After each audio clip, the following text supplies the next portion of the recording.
दोस्तों नमस्कार। The Gopa talks में आपका बहुत बहुत स्वागत है। दोस्तों उम्मीद करती हूँ आप सभी प्रसन्न होंगे, स्वस्थ होंगे, अच्छे होंगे। दोस्तों हमारा जो पिछला एपिसोड था ज्योतिष का वैज्ञानिक नजरिया, इस पर आप सबकी बहुत अच्छी प्रतिक्रिया मिली है, बहुत प्यार मिला है, बहुत सराहना मिली है। इसके लिए आप सभी का तहे दिल से शुक्रिया। और साथ ही आपके बहुत सारे फोन कॉल्स आए हैं, मैसेज आए हैं, जिससे हमें ये पता चला है कि आप ज्योतिष के अलग अलग आयामों पर जानना चाहते हैं। इसलिए आज हमने एक रोचक पहलू पर चर्चा करने के लिए तय किया है। और आज की हमारी जो मेहमान है वो है आपकी जानी पहचानी रायपुर छत्तीसगढ़ की प्रज्ञा त्रिवेदी जी।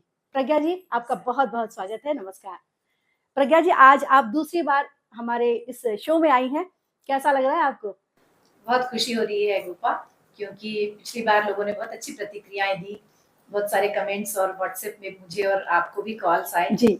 बहुत अच्छा लगा कि लोग इस विषय में रुचि ले रहे हैं, इस इंटरेस्टिंग विषय में रुचि ले रहे हैं। और इसका जो एक अलग पहलू है आध्यात्मिक के साथ साथ जो मॉडर्न पहलू, उस पे लोग सोच रहे हैं, ये अच्छी बात है। जी दर्शकों, आज हम जिस विषय पर चर्चा करने जा रहे हैं वो एक ऐसे ग्रह हैं जिस पर आमतौर पर लोग खौफ खाते हैं, भय होता है उन्हें, साथ ही कई सारी भ्रांतियां होती हैं, आशंकाएं कुशंकाएं होती हैं। तो आप समझ ही गए होंगे हमारे आज के जो चर्चा के जो विषय हैं वो है शनि जी, शनिदेव जी। तो प्रज्ञा जी, सबसे पहले तो ये जानना चाहूंगी कि शनिदेव जी की खासियत क्या है। लोग आमतौर पर उन्हें पाप ग्रह के नाम से भी जानते हैं। तो ये पाप ग्रह क्या है, इनमें कौन कौन आते हैं और इन्हें पाप ग्रह क्यों कहा जाता है? शनि दरअसल काल पुरुष का दुख है, ऐसा कहते हैं, काल पुरुष का विषाद कहलाते हैं शनि। अच्छा। और चूंकि ये काल पुरुष का विषाद है, मतलब जीवन में जितने भी तरह के दुख हैं, जी। काल पुरुष मतलब हम सब। तो काल पुरुष का दुख मतलब कि हम सब के जीवन में जो भी दुख आते हैं, बीमारी के रूप में या फिर फाइनेंशियल क्राइसिस के रूप में, और भी तरह के, तो ये सारा जो भी, मतलब व्यक्ति अगर रंक से राजा बनता है या राजा से रंक बनता है, तो मैं कह सकती हूँ कि ये पाप ग्रह की वजह से ही। लेकिन इन्हें पाप ग्रह कहा जाना मैं बिल्कुल भी उचित नहीं मानती हूँ, इसलिए कि शनि शनैः शनैः चलते हैं, इनका नाम ही शनैश्चर है चूंकि।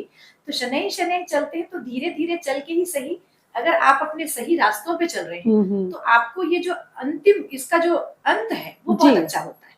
अच्छा। लेकिन आपके कर्मों के हिसाब से मैं फिर बोलूंगी कि अगर आपने जीवन भर अच्छे कर्म किए हैं तो इसका अंत बहुत अच्छा होता है, आप एक अच्छी सफलतम परिस्थिति में जाके रुकते हैं। और अगर कर्म के हिसाब से अगर आपको लगता है कि कहीं आपसे गलतियां हुई हैं, तो जरूर ये न्याय प्रिय ग्रह है चूंकि, तो न्याय के रूप में वो कुछ ऐसी बातें दे जाते हैं आपके जीवन में, बड़ी बीमारी के रूप में या और भी तरह से।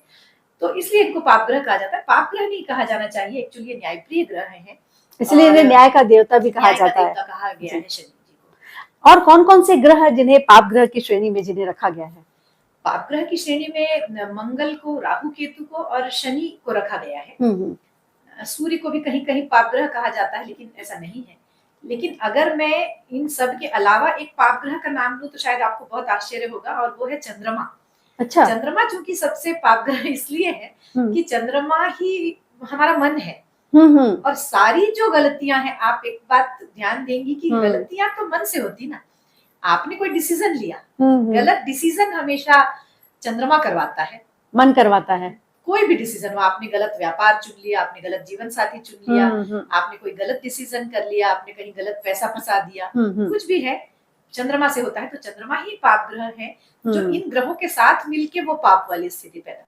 अच्छा, तो इस बार हमारे जो चर्चा का जो विषय है वो है शनि जी, जिन्हें हम शनि देव भी कहते हैं। ऐसा माना जाता है प्रज्ञा जी कि हर इंसान को अपने जीवन काल में शनि देव का आमना सामना करना ही पड़ता है, और उसके जीवन काल में दशा के रूप में, अंतरदशा के रूप में किस तरह से शनि जी प्रभावित करते हैं किसी के भी जीवन को। क्या सिर्फ कष्ट ही देते हैं, तकलीफ देते हैं, नुकसान देते हैं, या इंसान को बर्बाद करते हैं, या कुछ अच्छा भी करते हैं? देखिए, शनि दो तरह से प्रभाव देते हैं किसी की कुंडली में, किसी के जीवन में कहूंगी। एक तो कुंडली में जिस स्थिति में है, अच्छा, और दूसरा ट्रांजिट में जिस स्थिति में चल रहे हैं। दो तरह से शनि का ट्रांजिट बहुत इंपॉर्टेंट होता है। आपने देखा होगा कि बहुत से लोग इसका जिक्र करते हैं, यूट्यूब वगैरह में आता है। शनि एक राशि में वापस आने में 30 साल लगाते हैं, मतलब पूरी पृथ्वी का चक्कर, मतलब जो को अलग अलग राशियों में घूम के अच्छा, एक राशि में वो 30 साल बाद वापस आते हैं। अच्छा, तो ये जो 30 साल का पीरियड होता है क्योंकि बहुत लंबा होता है, जी, 30 साल बाद उसी राशि में वापस आते हैं। तो ये जो पीरियड है अलग अलग राशियों में जब वो जाते हैं तो जैसा जैसा प्रभाव देते हैं वो ट्रांजिट के हिसाब से और आपकी कुंडली में जो बैठे हैं वो अपनी स्थिति के हिसाब से, अच्छा, तो दोनों का फल देते हैं। अच्छा, फिर चूंकि 2 राशियों के लॉर्ड हैं वो, यानी मकर और कुंभ के, अच्छा, तो मकर और कुंभ जहाँ पे भी आपकी कुंडली में पड़ रही है जो राशि, उसका उन घरों का फल देते हैं। अच्छा, फिर जहाँ बैठे हैं उस घर का देते हैं। अच्छा, तो 3 घर में तो आधिपत्य हो गया।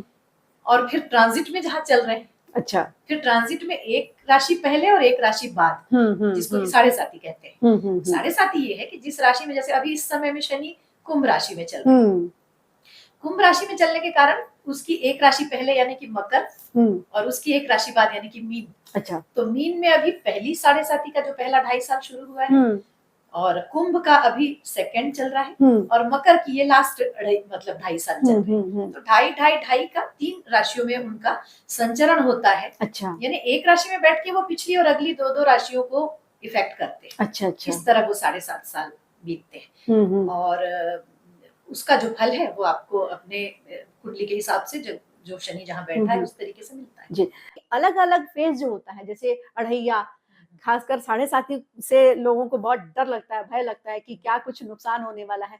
तो ये जानना चाहेंगे कि अलग अलग फेज में किस तरह से आमतौर पर शनि का प्रभाव देखने को मिलता है?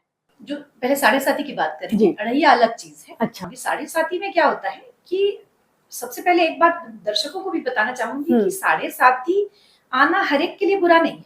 अच्छा, उसमें 2 बातें हैं। एक तो ये कि आपका चंद्रमा, चूंकि साढ़े साथी शनि की आती है लेकिन शनि उसके लिए जिम्मेदार नहीं है बल्कि चंद्रमा जिम्मेदार है। अच्छा, मतलब ये बहुत आश्चर्य की बात है, बहुत कम लोग शायद ये जानते होंगे कि चंद्रमा अगर आपकी कुंडली में इफेक्टेड है, बैडली इफेक्टेड है, कहीं से पूरे दृष्टि में है, पूरे प्रभाव में है, वैसे लोगों को चंद्रमा शनि की साढ़े साथी के बुरे इफेक्ट मिलते हैं। उसका रीजन यह है कि वो जो टाइम है उस समय आप गलत डिसीजन करेंगे। मैंने कहा ना कि व्यापार को लेके आप 0 पे आ गए, आपने ऐसे डिसीजन ले लिए।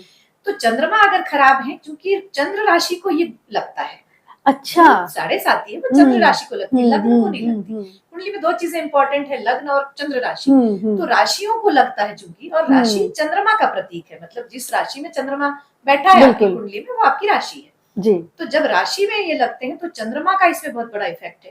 आपकी कुंडली में चंद्रमा अगर अच्छे हैं, आपको इफेक्ट कोई बुरा नहीं होगा, एक बात। और दूसरी ये बात की जो मित्र राशियां हैं, जैसे कि तुला है, वृषभ है, मतलब शुक्र की राशियां, बुध की राशि, दोनों राशियां, मतलब कि मिथुन और कन्या, अच्छा, और इसके बाद खुद की राशि मकर और कुंभ, इनमें ये बैड इफेक्ट नहीं देते हैं, वैसे भी नहीं देते। तो एक आम दर्शक की ओर से मैं ये जानना चाहती हूँ कि क्या हमें डरना चाहिए शनिदेव से? बिल्कुल भी नहीं। मैं एक ही बात कहूंगी जो मैंने पिछले एपिसोड में भी कही थी कि ग्रहों से बिल्कुल भी डरना नहीं चाहिए। और अब जो धीरे धीरे ज्योतिष मॉडर्नाइज हो रहा है, एक्चुअली मॉडर्नाइज का मतलब ये नहीं कि कुछ नए इसमें रूल्स आ गए, रूल पुराने थे। यहाँ मैं जिक्र करूंगी जो शायद पिछली बार रह गया था कि भृगुनंदी नाड़ी एक ज्योतिष की शाखा है। अच्छा, BNN बोलते हैं, भृगुनंदी नाड़ी। तो भृगुनंदी नाड़ी एक ज्योतिष एक बात कहता है कि आप ग्रह आपके अंश हैं और आप ग्रहों के अंश हैं, तो आपको उनसे डरना नहीं है, बल्कि उनके आप कारक तत्वों को ध्यान में रखिए। अच्छा, जैसे शनि मैंने पिछली बार बताया था काल है, काल का मतलब मृत्यु भी होता है, लेकिन काल का मतलब समय, एक एक सेकंड, एक एक पल। तो अगर कोई परेशानी आ रही तो आप काल को ध्यान में रखिए, मतलब काल को ऑब्जर्व कीजिए आप। अच्छा, अपने काल को आपको ऑब्जर्व करना है, अपने समय को, अपने वक्त को देखना है कि वक्त हमें क्या परिणाम दे रहा है। हाँ, अब वो मैं आगे बताऊंगी रेमेडीज की जब चर्चा होगी। तो हमेशा BNN के हिसाब से एक बात बोलूंगी कि किसी ग्रह से डरना नहीं है, बल्कि उस ग्रह के कारक तत्व को पकड़ के उसको अलाइन करने की कोशिश करना है।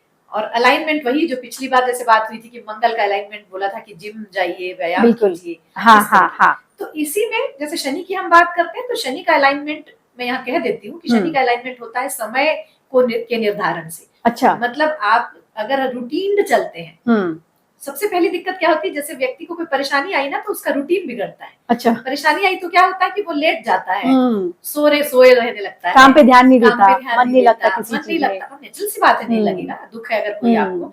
तो वहीं पे आपको एक बात ध्यान रखना है कि बिल्कुल घड़ी की सुई, घड़ी चूंकि शनि है, घड़ी की सुई पे जब आप चलना शुरू कर देते हैं, आपकी बहुत सारी चीजें ठीक हो जाती है। हालांकि मैं एक बात बोलूंगी कि बहुत ज्यादा दिक्कतों में आप अलाइनमेंट को वो नहीं कर सकते। जैसे कि अलाइनमेंट ये है कि एक स्वस्थ रहने का तरीका, लेकिन जब आप बीमार हो ही चुके हैं तब तो आपको फिर दवा लेनी पड़ेगी। तो वैसी स्थिति दवा लेने के पहले अगर आप सावधानी पहले से अगर लेना शुरू कर देते हैं तो इस सावधानी पर हम बात करेंगे, लेकिन इसके पहले मैं अपने दर्शकों को जरा बता दूं, एक बहुत सार्थक चर्चा हो रही है, वैज्ञानिक तरीके से चर्चा हो रही है, तथ्यों पर आधारित चर्चा हो रही है।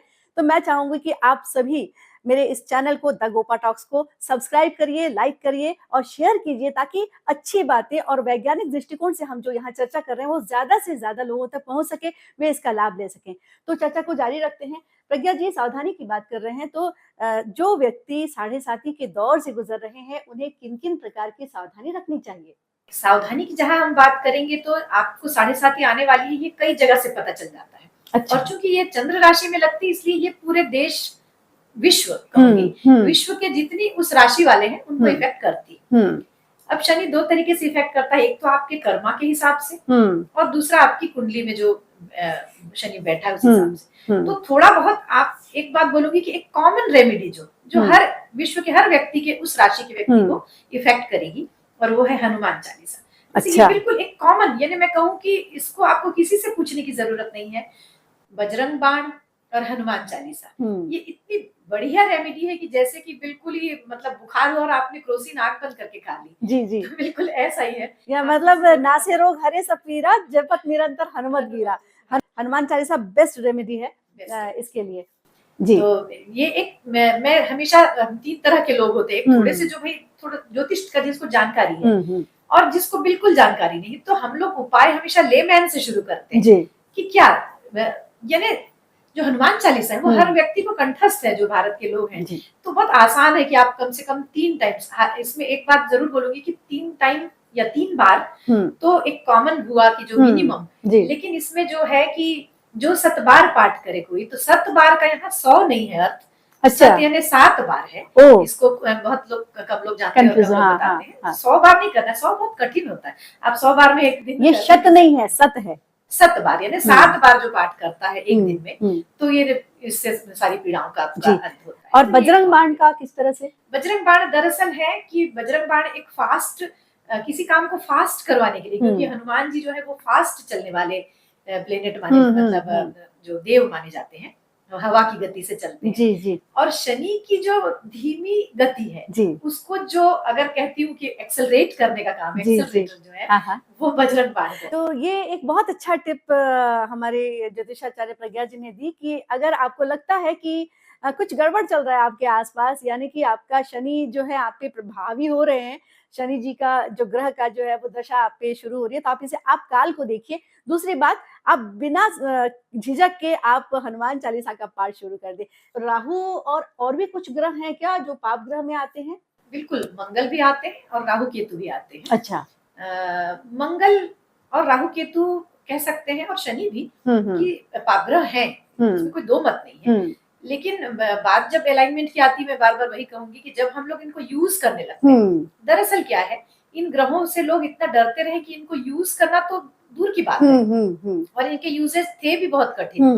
मतलब जैसे मंगल को अलाइन करना इसलिए कठिन था कि मंगल लड़ाई झगड़े का प्रतीक है, योद्धा है, अखाड़ा है। तो वैसी जगहों पे तो सिर्फ वो जो पहलवान थे वो जाते थे, तो आपका अलाइनमेंट मुश्किल होता था। लेकिन अब आप देखेंगे कि जैसे जैसे जिम वाली संस्कृति बढ़ी है, पहले लोग हाथ से काम करते थे, तो उनको जरूरत नहीं पड़ती थी, उनके झगड़े कम होते थे। अब लोग आराम तलब हो गए, तो झगड़े बढ़ गए, तो लोग जिम जाके उसको कहीं न कहीं अलाइन कर रहे हैं। तो ये अच्छी बात है। तो मंगल एक्टिव प्लेनेट है, चूंकि योद्धा ग्रह है, तो आपको योद्धा की तरह हर वक्त फिजिकली एक्टिव रहना है। तो ये पाप उस प्रभाव उसका खत्म हो जाता है। तो राहु केतु भी पाप ग्रह है, चूंकि ये पृथ्वी में, मतलब जो आकाश मंडल है उसमें इनका कोई हेवनली बॉडी नहीं है। अच्छा। ये एक्सिस है पृथ्वी के, तो और वहां अंधेरा है, तो ये अंधेरे के कारक है। फिर ये राहु जैसे धुआं कहलाता है, छाया कहलाता है। तो इसका अलाइनमेंट बेस्ट ये है कि एक तो ये कि ऑनलाइन चीजें, जैसे ये अभी वीडियो बन रहा है, तो इसी तरीके से ऑनलाइन जो भी चीजें हैं उसको, उसमें जब हम घुस जाते हैं आपका राहु एक्टिवेटेड है, आपको लगता है कि राहु गलत प्रभाव दे रहा है, तो आप फोटोग्राफी करिए, आप ऑनलाइन वीडियो बनाइए, आपके अंदर कोई क्षमता है ऐसी तो आप उसको लोगों तक पहुंचाइए यूट्यूब के माध्यम मतलब एक आभासी और वर्चुअल मीडिया के थ्रू आप लोगों तक पहुंचिए। इलेक्ट्रॉनिक्स है राहु सॉफ्टवेयर इंजीनियरिंग है, सॉफ्टवेयर से रिलेटेड चीजें। शनि ग्रह का जब महादशा किसी भी व्यक्ति के जीवन में शुरू होता है तो किस किस प्रकार की तकलीफें होती हैं, और उस पर हम चाहेंगे कि आप हमारे दर्शकों को टिप्स भी देते जाएं। बिल्कुल, एक तो कुंडली में जहां वो बैठे हैं उसके हिसाब से इफेक्ट होता है कि 2 राशि जहां है और वो खुद जहां बैठे हैं, तो ये 3 घरों का प्रभाव उनको मिलता है जातक को। और 3 घरों का प्रभाव ऐसे मिलता है कि मान लीजिए कि चौथे घर में बैठे, मैं अच्छा बता रही हूँ आपको, क्योंकि हमेशा शनि की बुरी जो होती है ना। और प्रज्ञा जी, साथ ही साथ मैं एक क्वेश्चन और इसमें जोड़ रही हूँ जो मेरे मन में आ रहा है, आप किस तरह से रेमेडी करती हैं, मतलब अलाइनमेंट्स करती हैं, आपका जो पसंदीदा जो टेक्निक है वो क्या है?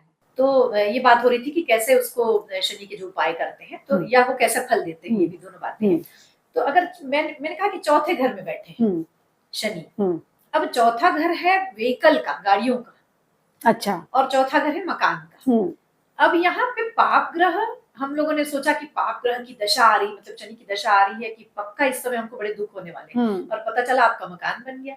अच्छा, आपकी गाड़ियां आ रही, एक नहीं कई गाड़ियां आ गई उसी दौरान, क्योंकि शनि लंबे समय के लिए आते हैं, 19 साल का उनका पीरियड होता है। तो इसलिए कहूंगी कि बिल्कुल भी डरने की जरूरत नहीं है। 99% मामलों में शनि गलत प्रभाव नहीं देते हैं, अच्छा, 1% मामलों में देते हैं, और उन्हीं से हम लोग वो अनुभव सुन सुन के हम डरते रहते हैं। मतलब शनिदेव यूं ही बदनाम है, यूं ही बदनाम क्योंकि अगर वो 8वें में आएंगे, 8वें में है आपके, तो हो सकता है आप उस समय पीएचडी कर लें। 12वें में अगर आएंगे तो हो सकता है कि आप विदेश चले जाएं। क्या बात। सिर्फ और सिर्फ एक बात बोलूंगी कि यहाँ इसके माध्यम से कि अगर आपके कर्म सही है, अगर आप किसी का पेट काटना जिसको बोलते हैं, आप शनि चूंकि है इसका वो कि किसी को दुख नहीं पहुंचाता, किसी का पेट नहीं मारता, मतलब किसी का पेट काट के आप नहीं छीन ले रहे, अगर आप अपने रास्ते अच्छे से चल रहे हैं तो शनि कभी भी बुरा इफेक्ट नहीं देगा। अच्छा, रही अलाइनमेंट की बात की मैं क्या बोलती हूँ लोगों को, तो अगर मुझे ऐसा लगता है कि शनि बहुत अच्छे घरों में है तो अलाइनमेंट की कोई जरूरत नहीं है, आप सिर्फ टाइम से उठिए, टाइम से अपना सारा काम करिए। लेकिन अगर आपको लगता है कि बुरे भावों में बैठे हैं या कोई बुरा इफेक्ट आपको दे रहे हैं, पूर्व जन्मों के प्रभाव से भी दे सकते हैं, तो ऐसी स्थिति में एक तो हुआ हनुमान चालीसा पहला, और रही बात अलाइनमेंट की तो टाइमली उठना टाइमली सोना हुआ दूसरा, और तीसरा हुआ शनि चूंकि काल का प्रतीक है, घड़ी वॉच का, तो वॉच पहनना अगर शुरू कर देते हैं। अच्छा, और इसमें खास करके एक बात बोलूंगी कि अगर कहीं केतु की दृष्टि पड़ रही है तो यहाँ पर अलाइनमेंट बहुत सुंदर सा है कि केतु की में एनालॉग वॉचेस पहनिए, मतलब कांटे वाली घड़ियां। अच्छा, और अगर राहु के साथ कहीं दृष्टि या कहीं संबंध में बैठे हैं तो आप स्मार्ट वॉचेस पहनिए। ये एक अलाइनमेंट का बहुत अच्छा तरीका है। और साथ में जीवन में जो लाने वाला, आपके व्यवहार में लाने वाला, तो अपने नौकरों के साथ बहुत अच्छा व्यवहार, सबऑर्डिनेट के साथ बहुत अच्छा व्यवहार करिए। अगर आप ये सब कर रहे हैं तो शनि कभी भी दुख नहीं पहुंचाएगा। कुछ चीजें हैं, साफ सुथरा रहना, अगर शनि मतलब शनि को ऐसा कहता था कि देख के एक घृणा आए जैसा ग्रह माना जाता है, मतलब कि लंबे बाल, वो जो नहाया ना हो, जिसके नाखून लंबे हैं। अच्छा, तो ऐसी स्थिति में आप वैसे ही रहने लगते हैं तो आपको उसके बुरे इफेक्ट, क्योंकि वो फिर वो जकड़ता है उनको, मतलब आकर्षित करता है, आकर्षित करता है उसके बुरे इफेक्ट्स को। आपको उसके अच्छे इफेक्ट चाहिए, आप समय से उठिए, समय से सोइए, आप साफ सुथरे रहिए। जहाँ पे भी आपको लगता है कि नीडी, अपने से कम व्यवस्था का व्यक्ति है आपके सामने, तो उसकी हेल्प कीजिए, ये शनि को कभी खराब नहीं करता। प्रज्ञा जी, जैसी कि नसीहत हमारे बड़े बुजुर्ग, हमारे माता पिता देते आए हैं कि बेटा समय से उठो, समय पे जागो, है ना, साफ सुथरे रहो, नहाओ धो, टाइम से अपना काम करो, एक्सरसाइज करो, तो कहीं ना कहीं से ये एक साइंस है कि आप खुद अच्छे रहोगे। दूसरी बात, हमें हमेशा दान वगैरह का भी एक सलाह दी जाती है कि मतलब एक हिसाब से जरूरतमंदों को मदद करना। लेकिन यहाँ दान का एक सवाल भी जुड़ता है कि दान की भी कुछ चीजें जुड़ी होती हैं कि शनिवार के दिन क्या दान देना चाहिए, नहीं देना चाहिए, इस बारे में थोड़ा सा हमारे दर्शकों को बताइए। दान के विषय में मैं हमेशा एक बात कहूंगी कि कभी भी क्या दान करना और क्या दान नहीं करना ये विचार किए बिना दान कीजिए। अच्छा। क्या होता है, इसमें भी बहुत डराया गया है कि नहीं आप ये दान मत करना, आप वो दान मत करना। ठीक है, एक कॉमन उसमें बोला जाता है कि शनि बहुत अच्छा है तो आप जबरदस्ती तेल वगैरह मत दीजिए जाके, लेकिन ये बहुत, आप दे भी देंगे तो आपका कोई खूब बिगड़ नहीं जाने वाला। मतलब ये नहीं होता कि आपने तेल दे दिया तो बस आप बर्बाद हो गए। अच्छा। ये कभी नहीं होगा। क्या होता है कि हेवनली बॉडीज इतनी इतनी विराट हैं जी, कि आपके छोटे-मोटे दान से उनको कोई फर्क नहीं पड़ता। नगण्य है बिल्कुल। नगण्य है।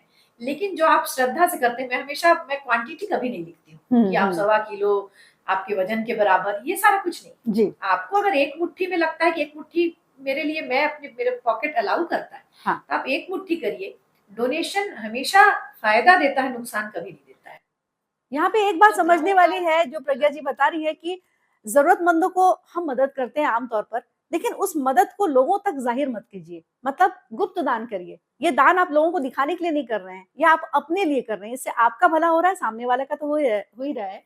तो यहाँ एक इम्पोर्टेंट बात है जी। लोहा दान के बारे में भी कई चीजें आती हैं कि हाँ, लोहा जैसे देना चाहिए, शनि नहीं का देना होता है चाहिए। कि लोहा एक होता है, उड़द होता है, हम्म, चप्पल है, तो ये सारी चीजें शनि की हैं।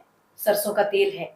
तो इसमें आपको अगर ऐसा लगता है कि कष्ट हो रहे हैं शनि से, तो मैं तो कहूंगी कि दान करिए। वो आप सारा अनाज करिए, तेल करिए, सब्जियां करिए, जो भी अनाज आपके घर अवेलेबल है सब करिए। वो एक आप निश्चित दिन तय कर लीजिए, अमावस्या वगैरह आप दीजिए, कोई दिक्कत नहीं है। लेकिन अगर बहुत दिक्कत है, जैसे किसी को कोई शारीरिक बहुत लंबी बड़ी बीमारियों से गुजर रहा है या बेड रिडन है, तो एक बार जरूर करके देखना चाहिए। और वो है जैसे सरसों तेल ले लिया एक बॉटल के लगभग, और बड़े कटोरे में रख लिया, और उसके बाद उसमें अच्छी तरह अपना फेस देखें, चेहरा, और अच्छी तरह 5 मिनट आपका चेहरा आप देखें, और उसको फिर वापस शीशी में भर के और जाके फिर हनुमान मंदिर में रखाइए। अच्छा। शनि मंदिर जाने की बिल्कुल भी जरूरत नहीं होती है। बिल्कुल नहीं है ऐसी जरूरत कि आप शनि मंदिर ही जाएं शनि के लिए। और आप वो जाके हनुमान मंदिर में रख दीजिए, या कोई नीडी लगता है तो आप ले तो कोई दिक्कत नहीं है। अपना फेस पूरा देख लीजिए। ये आपको 7.5 ही नहीं, शनि की महादशा अंतरदशा के जो भी दुष्प्रभाव है उससे ये बचाता है। ये बेस्ट रेमेडी है सरसों तेल वाली। प्रज्ञा जी, ये जानना चाहूंगी कि ये जो आप अलग अलग उपाय बता रही हैं, क्या रंगों का भी कोई महत्व है, या इसके अलावा भी कोई उपाय है, अलाइनमेंट्स या कुछ इस तरह के? देखिए 4 या 5 तरीके से उपाय होते हैं। किसी भी ग्रह की खराबी को अगर ठीक करना है तो 4-5 तरह के उपाय हैं। एक तो है कि रंग पे मैं आऊंगी। फिर दूसरा है मंत्र, फिर दान। तो इस तरीके से जो ये 3-4 जो उपाय हैं, इसमें रंगों का महत्व ये है कि जो भी रंग का वो ग्रह है, अच्छा, उससे रिलेटेड अगर आपको वो ग्रह को बढ़ावा देना है, मतलब आपको उसको और ज्यादा बूस्ट करना है, मतलब खुश रखना है। अच्छा, हाँ, अच्छे प्रभाव दे रहा है आपको कोई ग्रह, तो वो छाट के उसको अच्छे प्रभावों को बढ़ाना भी एक उपाय होता है। आपका बुरा ग्रह जो दे रहा है वो अलग बात है, लेकिन जो अच्छा दे रहा है उसके लिए कि आप उन रंगों के, जैसे पुखराज है अपना पीला रंग, यानी कि बृहस्पति का उपाय हो गया, शनि का है नीलम, तो इस तरीके से, तो और बुध का है हरा, तो पन्ना हो गया। तो ये रंग ही इफेक्ट करते हैं। और रंगों का महत्व केवल प्लेनेट के कलर पर डिपेंड करता है। और ये जो रंगों का महत्व है ज्योतिष पे, ये सिर्फ रंग जो रत्न है, अब आप रत्न ही न पहन के अगर उन रंगों के कपड़े भी यूज करते हैं तो वही काम करता है। ये एक बहुत जानने वाली बात है, इसलिए कि लोग सोचते हैं कि हम रत्न पहने, ऐसा नहीं है। अगर आप उन रंगों के कपड़े यूज करते हैं तो भी वो आपको अच्छा, मतलब हमें महंगे रत्न खरीदने की जरूरत नहीं है। बिल्कुल भी नहीं है। इफेक्ट तो रंग ही करता है। और वो चाहे किसी भी चीज के रूप में हो। और दूसरा रहा कि तो रंगों का इस्तेमाल कैसे करेंगे? रंगों का इस्तेमाल कपड़ों के रूप में कर सकते हैं आप। कपड़े ही ज्यादातर, तो मैं कहूंगी रुमाल रखते हैं कई लोग, उस रंग का रुमाल रख लिया, तो आप इस तरह यूज कर सकते हैं। इसके बाद हुआ दान, मंत्र। दान का ये हुआ कि दान की मैंने पिछले प्रश्न में आपको बता दिया कि दान आप सब कुछ करिए, लेकिन आपको लगता है कि कोई ग्रह थोड़ा सा आपको दिक्कत दे रहा है तो उन चीजों का आप ज्यादा करिए। ये सिर्फ दान हुआ। तो दान में क्या क्या चीजें होंगी? दान में हर ग्रह के कलर के हिसाब, जैसे उड़द हुआ शनि का, चना दाल हुआ गुरु का, मूंग हुआ बुध का, तो काले कपड़े, छाता, ये सब भी दान कर सकते हैं। ठीक है। तो ये दान हुआ। और इसके बाद खैर दान कुछ भी करे कोई बुरा इफेक्ट नहीं पड़ता है, तो मैंने कह दिया। और इसके बाद होता है मंत्र। तो मंत्र आपको हमेशा किसी ग्रह को बुरे इफेक्ट दे रहा है तो उसकी शांति के लिए होता है, अच्छा, शमन करने के लिए। तो मंत्र जब भी आप किसी का लगता है कि बुरे इफेक्ट दे रहा है, तो उस ग्रह के जो बीज मंत्र हैं या फिर उसका साधारण जो भी मंत्र है वो आप उसको करिए। तो उसको आप एकांत में और बिना जोर के बोले अपने मन में उसको करना है। मानसिक जब ज्यादा फायदा करता है। तो बीज मंत्र मैं यहाँ नहीं बोलूंगी, लेकिन ओम शम शनिश्चराय नमः या नीलांजन समाभासम रविपुत्रम यमाग्रजम, ये भी किया जा सकता है। ये कहीं भी आपको अवेलेबल हो जाता है। और दूसरा और क्या विधि बचा है? अलाइनमेंट बचा है, जिसमें कि अलाइनमेंट की बात मैंने कुछ ग्रहों की तो कर दी थी, इसके पिछले एपिसोड में भी हमने की।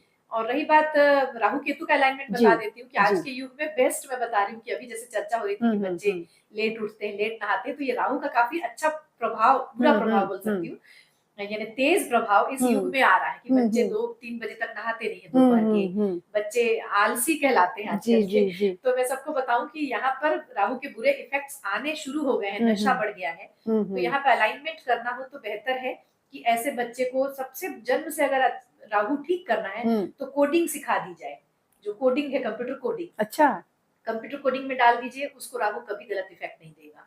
फिर बड़ा होते होते वो सॉफ्टवेयर में अपने आप ही आ जाएगा, सॉफ्टवेयर यूज करे कम से कम, यानी उस पर काम करना सीख जाएगा। तो ये राहु का अलाइनमेंट हुआ। केतु का अलाइनमेंट बहुत ही आसान है, और वो है आध्यात्मिकता। अगर आप अपनी जड़ों से जुड़े हैं, आपके घर में जो भी पुराने समय से जो आपके परंपरागत चीजें चली आ रही है, आपके कुटुंब का, जैसे कि कुछ अष्टमी में पूजा होती, दुर्गाष्टमी में होती कोई पूजा विशेष जो आपकी परंपराएं जो हैं, हाँ, देवी का नैवेद्य होता है कोई विशेष तरीके का, तो वो अपने बच्चों को जरूर सिखाएं, चाहे वो देश के किसी कोने में रह रहा हो, चाहे वो विदेश में रह रहा हो।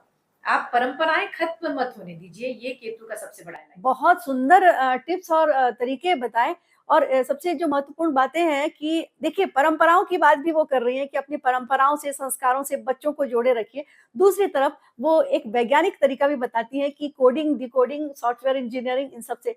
तो आपको ये लग रहा होगा कि हम जो आज यहाँ चर्चा कर रहे हैं वो कहीं भी किसी अंधविश्वास से जुड़ा हम बात नहीं कर रहे हैं, हम इसको बिल्कुल तथ्यों पर आधारित बात कर रहे हैं। प्रज्ञा जी, चूंकि आप अभी बच्चों से रिलेटेड बात कर रही हैं, तो मेरे दिमाग में भी ये आ रहा है कि इस समय जो एक दौर चला बीच में कोविड का, और एक पूरे दुनिया में नौकरियों की कमी और इन सब चीजों का जो एक करियर से रिलेटेड भी बहुत सारी प्रॉब्लम्स हमें देखने को मिली, डिप्रेशन का बहुत दौर चला। तो इसके लिए क्या कुछ अलाइनमेंट्स बहुत सरल बता सकती हैं हमारे दर्शकों को? देखिए, डिप्रेशन फिर वही बात है कि मन से आता है जी, चंद्रमा उसके लिए जिम्मेदार ग्रह है। तो चंद्रमा को ठीक करना, मैं सबसे पहले बोलूंगी, चूंकि मैं एक रिलेशनशिप काउंसलर हूँ, तो मैंने हमेशा ज्योतिष को एक जो उसके ग्रहों का स्वभाव समझते हुए अलाइन करने के लिए अपनी ओर से कुछ रेमेडीज निकाली है, जो मैं आज यहाँ आप सबके सामने शेयर कर रही हूँ। तो उनमें से एक है कि चंद्रमा यानी माँ होती है आपकी। हर बच्चा अगर अपनी माँ की इज्जत करना सीख जाए, अपने माँ के थोड़ा टच में रहे, टच का मतलब ये कि एक होता है ना कि एक जो आप फिजिकली आप रोज जाके मिलते हो अपनी माँ से, तो जब आप ये करने लगते हो तो आपके ऊपर चंद्रमा के बैड इफेक्ट्स नहीं आते हैं। अब पुराने समय में ये कहा था माँ की इज्जत करो, लेकिन उसको बहुत डिफाइन नहीं कर पाए वो लोग, और हम लोगों ने उसको तोड़ मरोड़ के पेश किया कि माँ के पैरों में जन्नत होती, जैसा ये सब बोलते हैं। तो ये हकीकत है, लेकिन क्यों आपको उसको अलाइन करना है और क्यों आपको यूज करना है, ये किसी ने नहीं बताया। मन आपको अपना मजबूत रखना है अगर, तो आपको अपनी माँ की देखभाल सबसे पहले करनी चाहिए, आप उनसे सलाह लेके काम करिए। तो ये चंद्रमा का अलाइनमेंट हुआ, ऐसी स्थिति में आपको डिप्रेशन नहीं आएगा। दूसरा, चंद्रमा का एक जो तत्व है जो पृथ्वी पे और हमारे शरीर में मौजूद है, वो है पानी। अच्छा, ज्वार भाटा इसका प्रतीक है कि उसके कितने इफेक्ट्स हैं उस चंद्रमा के। तो ऐसे समय में चंद्रमा को अलाइन करने के लिए आप, डिप्रेशन जो लोग शिकार हैं उनके लिए मैं बताऊंगी कि आप रात को सिरहाने पानी रखिए, सिरहाने सिर की ओर, और उस पानी को पीना नहीं है आपको। वो पानी रात भर खुला रखिए और सुबह उठ के उठते साथ उसको, मतलब आप अपना जो भी दैनिक वो है क्रियाएं वो करके आप जा सकते हो, जाके उसको किसी कटीले पेड़ में डाल दीजिए। वो बबूल हो सकता है, वो और गुलाब, नींबू, गुलाब हो सकता है, कटीले पेड़ में डाल दीजिए। इससे आपकी निगेटिविटी अब्सॉर्ब होती है। अच्छा, और ये बिल्कुल साइंटिफिक है, क्योंकि पानी में अब्सॉर्ब करने की क्षमता है एनर्जी को, हाँ, निगेटिव एनर्जी। तो उस पानी को आपको पीना नहीं, बस एक बात ध्यान रखना है। वो पानी रात भर आपके सिरहाने खुला रहेगा, सुबह उठ के डाल दीजिए। ये प्रक्रिया आप करते रहिए, आपको नींद अच्छी आएगी, आप डिप्रेशन के शिकार नहीं होंगे।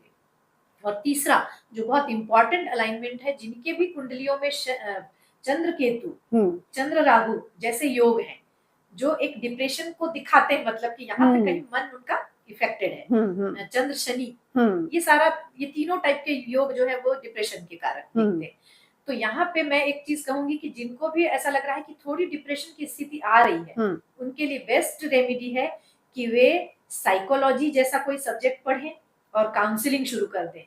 एक लाइन बहुत अच्छी है फिल्मी गाने की, यहाँ बोलूंगी, भले ही लंबा हो जाए तुम्हारा वीडियो, कि तुम बेसहारा हो तो किसी का सहारा बनो। तो आप जिस चीज से बेसहारा महसूस कर रहे हैं खुद को, आप उससे ही लोगों की मदद कीजिए। ये सबसे बड़ा अलाइनमेंट है 9 ग्रहों का। मैं एक बात बोलूं, आप फाइनेंशियली प्रॉब्लम में है, आप थोड़ी थोड़ी मदद, एक चाराने जैसी 100 रुपए जैसी नहीं, 4 आने जैसी मदद भी अगर आप फाइनेंशियली कर रहे हैं, आपके पास हेल्थ इशू है, आप बीमारों की मदद करिए क्या जाके बात, थोड़ी बहुत। बहुत सुंदर, बहुत अच्छी आपको टिप्स। जो प्रॉब्लम, ज्योतिष का एक बहुत बड़ा सूत्र है, बहुत बड़ा सूत्र है, जो कृष्णमूर्ति जो जी ने भी दिया था, के.एन. राव जी ने भी दिया था, राहुल कौशिक अभी है, अभी जो रिसेंटली जो हमारी उम्र के हैं, यंग एकदम है, और वो भी कर रहे हैं, तो मैं इन तीनों का नाम लूंगी जरूर, कि ये लोग एक बात बोलते हैं कि जो भी ज्योतिष में प्रॉब्लम है वही सॉल्यूशन है। क्या बात, बहुत बहुत बड़ी बात। आसान है, आपको जो ग्रह या जो चीज प्रॉब्लम कर रही है, आप उसको सॉल्यूशन बना दीजिए। बहुत अच्छे टिप्स और संस्कारों की भी बात आपने की, माता-पिता से जुड़ाव और जो दूसरों को मदद करने वाली बात, ये नैतिक शिक्षा के रूप में बहुत मोटे तौर पर बताई जाती थी, लेकिन उनकी बारीकियों पर आपने ध्यान दिलाया। आपसे एक बहुत व्यक्तिगत सवाल पूछने जा रही हूँ प्रज्ञा जी। पूछिए। मैं ये जानना चाहती हूँ कि आप रिलेशनशिप को लेकर आप काउंसलिंग करती हैं, पेरेंटिंग को लेकर काउंसलिंग करती हैं। आप इतनी अच्छी गज़ल गायिका हैं, लेखिका हैं और अभी आपने बीच में एल्बम्स वगैरह भी बनाने की कोशिश की। अ, ज्योतिषाचार्य बनने का कैसा आपने सोच लिया? कैसे इस लाइन में आ गई आप? मुझे खुद आश्चर्य होता है, हालाँकि मैं अपनी कुंडली देख रही थी पिछले 25 वर्षों से, तो मैं ये जानती थी कि वो समय आएगा। कुंडलियाँ तो 25 वर्षों से देख रही थी, लेकिन जो एक जिसको प्रोफेशनली मतलब मैदान में कूद जाना जिसको कहते हैं, तो वो कूदने का समय एक आया, और वो इसलिए आया कि एक तो प्रारब्धवश बोलूँगी, लेकिन प्रारब्ध बहुत बड़ा विषय है, इसलिए उस पे चर्चा नहीं करेंगे। आपकी कुंडली में वो योग होते हैं कि आपको आना पड़ता है। अच्छा, अच्छा। लेकिन जो दूसरा मेन कारण जिस वजह से मैं आई, मुझे एक चीज़ लगी कि इस विषय में बहुत ज़्यादा भ्रांतियाँ हैं। बहुत ज़्यादा लूट है, ये बोलने में मुझे बिल्कुल संकोच नहीं है। और तीसरा, बहुत ज़्यादा डिफरेंस ऑफ ओपिनियन है, लोगों के बहुत अलग-अलग, आप कुछ किसी वीडियो में आप कुछ सुनेंगे, किसी वीडियो में आप कुछ सुनेंगे।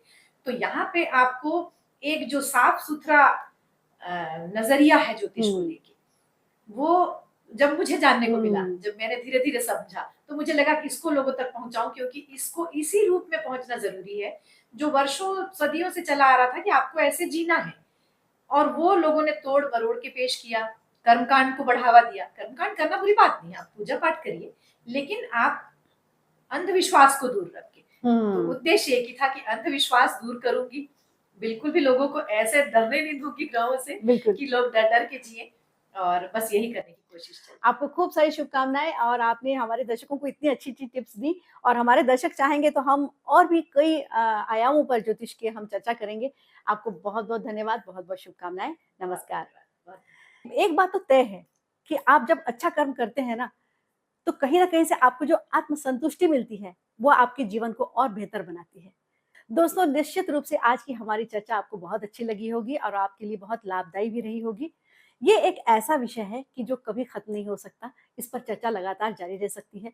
लेकिन आपसे हमारा यही अनुरोध है, आप हमारे चैनल को सब्सक्राइब कीजिए, लाइक कीजिए, शेयर करिए।